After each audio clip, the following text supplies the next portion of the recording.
नमस्कार, morning news में आपका स्वागत है। मैं हूं आपके साथ सिल्वी बैनर्जी। बुलेटिन की शुरुआत कर लेते हैं। दिल्ली की तर्ज पर अब भोपाल में भी बदलेगा एक नए प्रशासनिक जोन।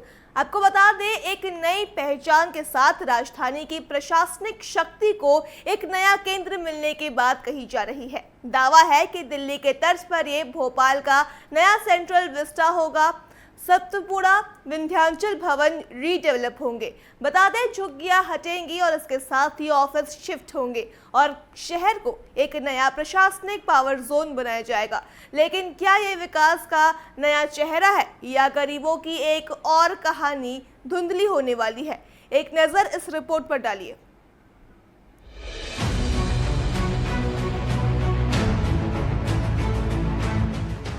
राजधानी भोपाल अब दिल्ली की राह पर है। मध्य प्रदेश सरकार ने भोपाल के अरेरा हिल्स में सेंट्रल विस्टा जैसी बड़ी परियोजना को हरी झंडी दे दी है। सतपुड़ा और विंध्याचल भवन अब बीते कल की बात होंगे और उनकी जगह आधुनिक ऊर्जा संवेदनशील गगनचुंबी भवन बनेंगे। दावा है कि इनमें अब फैसले भी ऊंचे होंगे और तकनीक भी तेज होगी। ये योजना अगले 50 वर्षों की जरूरतों को ध्यान में रखकर बनाई जा रही भविष्य की राजधानी की नींव का दावा है, जिसमें green building, smart traffic, metro connectivity, cover pathway, VIP movement के लिए अलग लेन और हॉकर्स कॉर्नर जैसी योजनाएं शामिल हैं। हाउसिंग बोर्ड से डीपीआर 2 महीने में बन जाएगी। शिफ्टिंग प्लान 15 दिन में सामने होगा। हमारी सरकार लगातार विकास और खासकर वो विकास जिसके माध्यम से जनता को सुविधा मिल सके। वल्लभ भवन की नई बिल्डिंग बनी है, सेक्रेटरिएट बहुत सुंदर और बहुत व्यवस्थित बना है। डायरेक्टरेट की जो दोनों बिल्डिंग है वो और सचिवालय मिलकर पूरी तरह से कार्यशील हो सके, उसकी एक योजना बनाया गया है। ये हमारी विकास की अवधारणा वो परिलक्षित है। इस नए प्रशासनिक जोन को भोपाल मेट्रो के ऑरेंज और ब्लू रूट से जोड़ा जाएगा, जिससे आम लोगों और अधिकारियों को आवागमन में सुविधा मिल सकेगी। लेकिन जहां विकास की नई इबारत लिखी जा रही है, वहीं 8 झुग्गी बस्तियों के विस्थापन की भी स्क्रिप्ट तैयार हो रही है, क्योंकि अरेरा हिल्स क्षेत्र में स्थित लगभग 8 झुग्गी बस्तियों को हटाने की तैयारी है, जिनमें हजारों लोग रहते हैं। कांग्रेस ने इसे दुर्भाग्यजनक बताया और कहा कि इस योजना के नाम पर लोगों को हटाया जाना किसी मायने में सही नहीं है। देखिए, अगर दिल्ली जैसी झुग्गी झोपड़ियां हटेंगी तो ये अत्यंत दुर्भाग्यजनक है। आप पुनर्वास की व्यवस्था करिए, पहले रहने की व्यवस्था करिए। जिनके पास एक कमरे का घर है, कोई वैकल्पिक व्यवस्था नहीं है, अचानक बिना नोटिस के, बिना जानकारी के, बिना पुनर्वास के अगर उनको आप हटाते हैं, विस्थापित करते हैं, तो कहाँ जाएंगे, कहाँ रहेंगे? एक बात। दूसरी बात, ये जो झुग्गी हटाकर आप ज़मीन खाली करा रहे हैं, ये ज़मीन किस बिल्डर को दे रहे हैं आप? ये ज्वाइंट वेंचर में दे रहे हैं क्या? इसका पीपी मोड है क्या? इसकी प्रकृति क्या है? ये जनता के सामने स्पष्ट करें। और पहले भी सतपुड़ा और विंध्याचल जैसे बहुत ही अच्छे भवन आपके पास बने हुए हैं। संचालनालय दूसरे भवन में ले जाने की क्या आवश्यकता है? हर महीने तो आपके भवनों में आग लग जाती है, पूरे डॉक्यूमेंट जल जाते हैं, उसको संभाल नहीं पा रहे हैं। दूसरा भवन बना के आप क्या कर लेंगे? पहले से जो आपके पास बुनियादी ढांचा है उसको ठीक करिए आप। भोपाल में पहले भी कई बड़े प्रोजेक्ट शुरू किए गए हैं, जिनमें से कई आज भी अधूरे हैं। टीटी नगर स्थित स्मार्ट सिटी योजना पर लगभग 1000 करोड़ रुपए खर्च किए जा चुके हैं, लेकिन आज भी वो इलाका पूरी तरह सक्रिय नहीं हो पाया है। भोपाल मेट्रो परियोजना जो पहले 2023 में शुरू होने वाली थी, अब 2025 तक इंतजार में है। वहीं हाईटेक सिटी और जीएफएक्स जैसे अन्य प्रोजेक्ट भी अभी प्रारंभिक चरणों में हैं। इन परिस्थितियों में सवाल ये उठता है कि क्या सेंट्रल विस्टा परियोजना जमीन पर उतरेगी या ये भी केवल कागजों और प्रस्तुतियों तक सीमित रह जाएगी? सवाल ये भी है कि क्या वाकई ये सबका विकास है? क्या पुनर्वास की योजना सिर्फ फाइलों में रह जाएगी? क्या गरीबों की बस्ती इस बदलाव की कीमत चुकाएगी?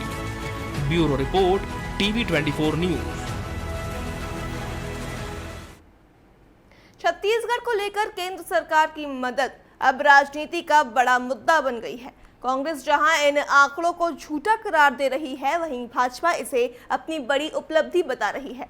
अब खुद वित्त विभाग के आंकड़े बता रहे हैं कि एनडीए सरकार के 11 सालों में छत्तीसगढ़ को यूपीए की तुलना में 5 गुना ज्यादा केंद्रीय फंड मिला है। इसमें स्वास्थ्य, मनरेगा, स्मार्ट सिटी और पुलिस आधुनिकीकरण जैसी योजनाएं शामिल है, लेकिन इन आंकड़ों पर विपक्षी दल कांग्रेस ने सवाल उठाया है और कहा इन्हें राजनीतिक प्रचार है। आइए देखते हैं ये रिपोर्ट।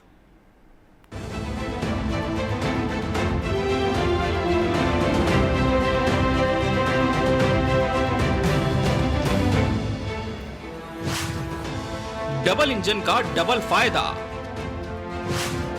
मोदी सरकार छत्तीसगढ़ पर मेहरबान, 5 गुना ज्यादा दिया फंड,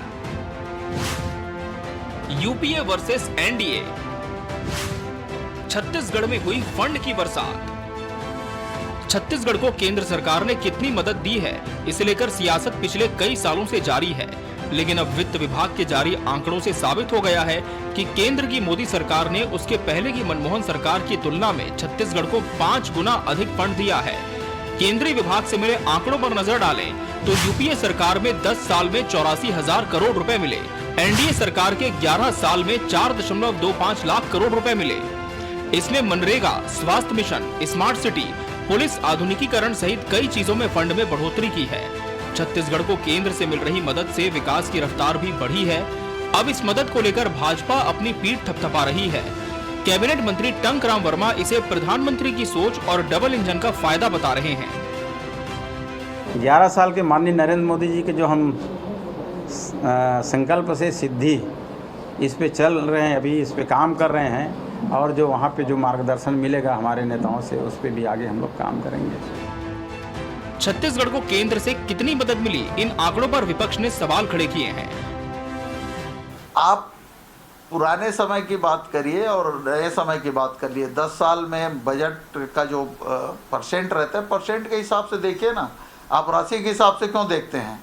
उसमें परसेंट में निकाल लीजिए कितना उस समय दिया गया था और आज कितना दिया जा रहा है। आज तो सरकार के पास पैसों की इतनी कमी है कि वो अपने सैनिकों को तनख्वाह नहीं दे पा रहे हैं, 4 साल के लिए कॉन्ट्रैक्ट में रख रहे हैं। तो ऐसी स्थिति है केंद्र सरकार की। एक समय था जब राज्यों को केंद्र की योजनाओं का लाभ मिलना किसी राजनीतिक समीकरण पर टिका रहता था। अब केंद्र से फंड सिर्फ राजनीतिक मर्जी पर नहीं, बल्कि प्रदर्शन आधारित योजनाओं, उपयोगिता और वित्त आयोग की सिफारिशों के आधार पर जारी किया जा रहा है। ऐसे में छत्तीसगढ़ ने इस प्रणाली में खुद को बेहतर साबित किया है, तभी स्वास्थ्य, सड़क, शिक्षा, शहरी विकास, कृषि, पुलिसिंग जैसे क्षेत्रों में इतने बड़े पैमाने पर केंद्रीय मदद मिल पाई। हालांकि इस पर भी सियासत परवान चढ़ गई है। फंड के इस फंडे के आधार पर सफलता और प्रशासनिक न्याय का भी आकलन किया जा रहा है, जिसमें मोदी सरकार, यूपीए सरकार और कांग्रेस के दावे दोनों पर भारी पड़ रही है। Bureau report, TV 24 news.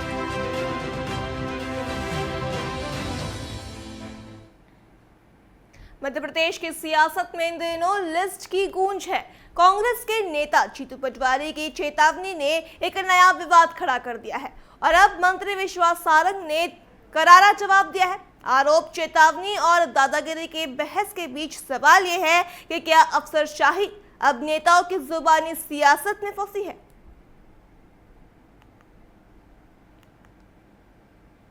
चार दिन पहले कांग्रेस नेता जीतू पटवारी ने सरकारी अधिकारियों को खुली चेतावनी दी थी। कहा था, पक्षपाती अधिकारी लिस्ट में हैं, उन्हें याद रहे, सरकार बदलेगी और जवाब देना पड़ेगा। ऐसे अफसरों को जीतू ने कुछ इस अंदाज में धमकी दी। अधिकारियों को भी मैं चेताना चाहता हूँ, एफआईआर करते जाओ, लिखते जाओ कि आपने क्या पाप किया है और लिखते जाओ कि आपके पाप की सजा आपको मिलेगी। कोई भी नहीं बचेगा। जब सही समय आएगा, जब विपक्ष आपसे आपके पापों का सवाल हिसाब तो लेगा। तो जिस अधिकारी ने, वो चाहे इंदौर में की हो, चाहे अशोकनगर में की हो, चाहे प्रदेश के किसी भी हिस्से में कांग्रेस के कार्यकर्ताओं पे जिसने गुनाह किया है बिना काम से, केवल बीजेपी के दबाव में, तो वो अपना पाप खुद लिखता रहे कि क्या कर रहा है, उसकी सजा मिलेगी। पटवारी के इस बयान पर बवाल मच गया। अब जवाब दिया है डॉक्टर मोहन सरकार के मंत्री विश्वास सारंग ने। सारंग बोले, जीतू पटवारी और कमलनाथ में बहुत घमंड है। विश्वास सारंग ने साफ कहा, पहले लिस्ट बनाई थी तो दहाई में थे, अब बनाओगे तो इकाई में रह जाओगे। अधिकारियों से बदतमीजी कर वायरल करोगे तो बर्दाश्त नहीं किया जाएगा। कमलनाथ जी और जीतू पटवारी जी ने लिस्ट बनाई, क्या हाल हुआ? कुछ भी नहीं पहुंच पाई विधानसभा। मुझे लगता है इस तरह का एरोगेंस, इस तरह का घमंड, ये लोकतंत्र में परमिसिबल नहीं है। और मैं पहले भी कह चुका हूँ, अभी भी कह रहा हूँ कि पिछली बार लिस्ट बनाई थी तो दहाई में मुश्किल से पहुंच पाए थे। इस बार लिस्ट बना रहे हो तो केवल और केवल इकाई में ही रहोगे। देखिए, इस तरह का कोई भी अवैध यदि काम होगा तो वो परमिसिबल नहीं है, उसके खिलाफ कार्रवाई की जाएगी। सारंग यही नहीं रुके, बोले दादागिरी की सियासत अब नहीं चलेगी, जनता सब देख रही है और वक्त आने पर जवाब देगी। अब सवाल ये है कि क्या ये सिर्फ विपक्ष का दबाव है या सत्ता पक्ष की बौखलाहट? लिस्ट किसकी और कीमत कौन चुकाएगा? Bureau report, TV 24 news. Bhopal की सड़कों पर इस साल अपराध ने कई चेहरे दिखाए। कभी अंधाधुंध फायरिंग तो कभी तलवारबाजी, कभी दोस्तों की मदद कर रहे युवक की हत्या और अब शोभा यात्रा की पवित्रता में लिप्त एक सनसनीखेज चाकू कांड। पुलिस ने कई मामलों में तीव्र कार्रवाई की है, लेकिन क्या ये नागरिकों की सुरक्षा को लेकर बढ़ती चिंताओं को शांत करने के लिए पर्याप्त है? नसीम बन्ने खां की गिरफ्तारी, शोभा यात्रा में चाकूबाजी और इस साल की 3 और बड़ी गंभीर वारदातों पर देखिए रिपोर्ट। 4 दिन पहले लीलाधर कॉलोनी की बर्थडे पार्टी में हुई अंधाधुंध फायरिंग में अमित वर्मा की मौत हो गई। मुख्य आरोपी नसीम बन्ने खान पर 30,000 रुपए का इनाम था। उसे निशातपुरा से हाल ही में गिरफ्तार किया गया। कुछ दिन पहले सिंधी कॉलोनी से शुरू हुई शोभा यात्रा के बीच हिंसक विवाद हुआ, जिसमें 20 वर्षीय युवराज बंचकार को चाकू घोंपकर मार डाला गया। 2 अन्य युवक भी इसमें गंभीर रूप से घायल हुए थे। आरोपियों में भाई आयुष और पीयूष सोनी शामिल हैं, जिन्हें हनुमानगंज से गिरफ्तार किया गया। इन तमाम घटनाओं को लेकर विपक्षी दल कांग्रेस लगातार राजधानी की कानून व्यवस्था पर सवाल खड़े करती रही है। भाई, राम राज्य में तो ऐसा ही होता है। ये जो मोहन राज है, जो कि राम राज्य लाने का बड़ा दावा करते हैं, उसमें तो अब यही होगा, तलवारें लहराई जाएंगी, राजधानी भोपाल के अंदर गोली चालन होगा, बलात्कार होंगे, लूट हो गए, डकैती होगी, सब होगा, पर कानून का राज नहीं होगा। अपराध जो है सर चढ़ के बोलेगा, राजधानी भय के वातावरण में रहेगी और पुलिस जो है वो केवल और केवल भ्रष्टाचार में लिप्त रहेगी। इस साल की अन्य संगीन वारदातों को देखें। 25 जून को दोस्त की जान बचाने गए युवक आकाश मोरे को छुरा मारकर उसकी हत्या कर दी गई थी। हालिया रितिका सेन का लिव इन मर्डर पार्टनर उसकी हत्या के बाद शव के साथ 48 घंटे सोता रहा। वहीं एक और वारदात में एसआई ने अपनी पत्नी और साली की चाकू मारकर हत्या की। राजधानी के शाहजहानाबाद में 5 वर्षीय बच्ची के साथ दरिंदगी की वारदात हुई। हालांकि आरोपियों को फांसी की सजा मिली। राजधानी में इन आपराधिक घटनाओं को देखते हुए जहां एक और विपक्ष चिंता जता रहा है, वहीं सत्ता पक्ष राजधानी में कानून व्यवस्था की बात कह रहा है।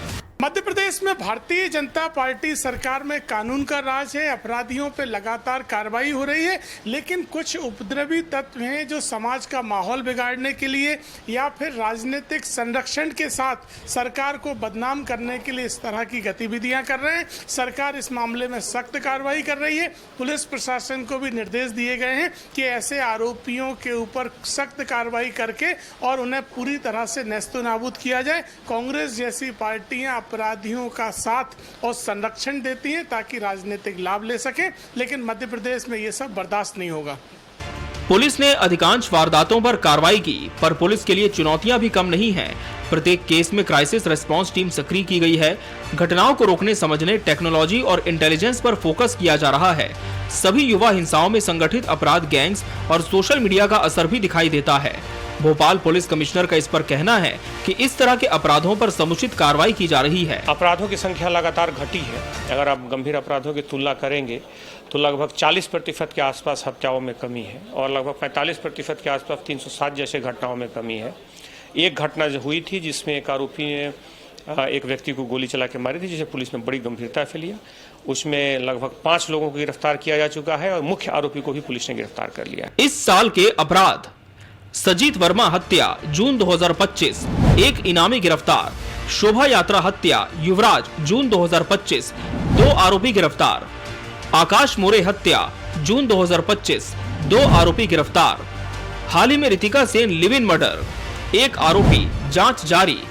एएसआई दहेज हत्या दिसंबर 2024, 1 आरोपी फरार, तलाश जारी।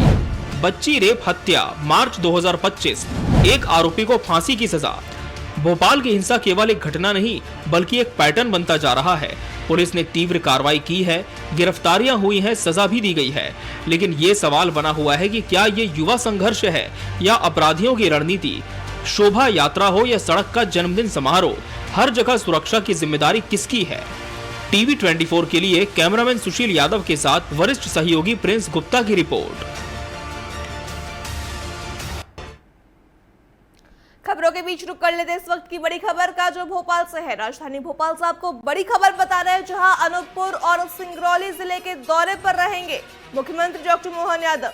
बड़ी खबर आपको भोपाल से बता रहे हैं, जहां अनूपपुर और सिंगरौली जिले के दौरे पर रहेंगे सीएम यादव। 1:20 पर सिंगरौली जिले के सरई में आयोजित कार्यक्रम में होंगे शामिल। सिंगरौली में जनजातीय एवं महिला सम्मेलन में शामिल होंगे सीएम डॉक्टर मोहन यादव। इसके साथ ही कार्यक्रम में करोड़ों रुपए के विकास कार्यों की देंगे सौगात। दोपहर 3:15 पर अनूपपुर जिले के कोतमा पहुंचेंगे सीएम डॉक्टर मोहन यादव। इसके साथ ही कोतमा में आयोजित कार्यक्रम में देंगे करोड़ों के विकास कार्यों की सौगात।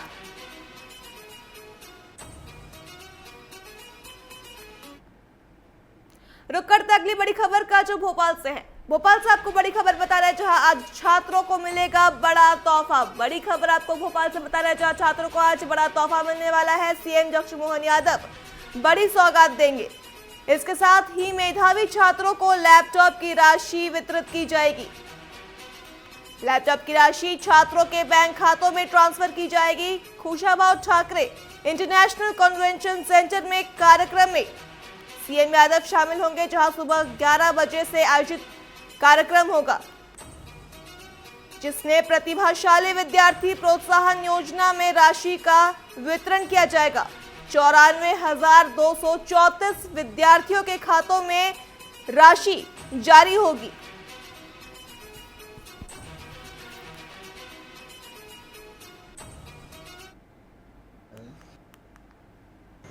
%75 से ज़्यादा अंक लाने वाले सभी विद्यार्थियों के लिए, खासकर 94,234 विद्यार्थियों को लैपटॉप मध्य प्रदेश सरकार की ओर से दिया जाना है। ये लैपटॉप 25 हज़ार की राशि के लगभग रहने वाले हैं, जो सरकार के द्वारा दिए जाएंगे। राशि डाल करके भी सरकार उनको, अपने बच्चों को उनकी पसंद से, अगर थोड़ा उनके चॉइस से लेना हो तो ये छूट भी हम दे रहे हैं। कुल 235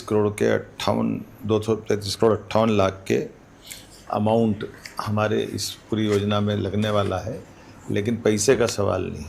प्रतिभावान बच्चों के साथ सरकार खड़ी है, ये हमारा मनोभाव दिखाई देता है।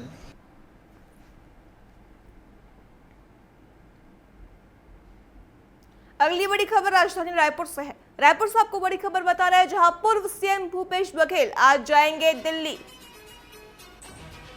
रायपुर से बड़ी खबर आपको बता रहे हैं, जहां पूर्व मुख्यमंत्री भूपेश बघेल का आज दिल्ली दौरा होगा। आज रात 8:30 बजे रायपुर से दिल्ली के लिए रवाना होंगे भूपेश बघेल। पार्टी के वरिष्ठ नेताओं से करेंगे मुलाकात। इसके साथ ही 7 जुलाई को छत्तीसगढ़ में खड़गे के दौरे को लेकर चर्चा संभव है।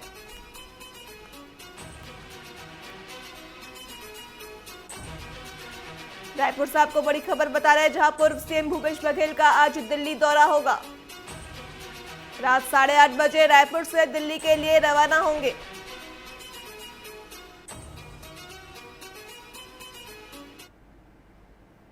मॉर्निंग न्यूज में फिलहाल इतना ही। खबरों के लिए देखते रहिए टीवी 24। नमस्कार।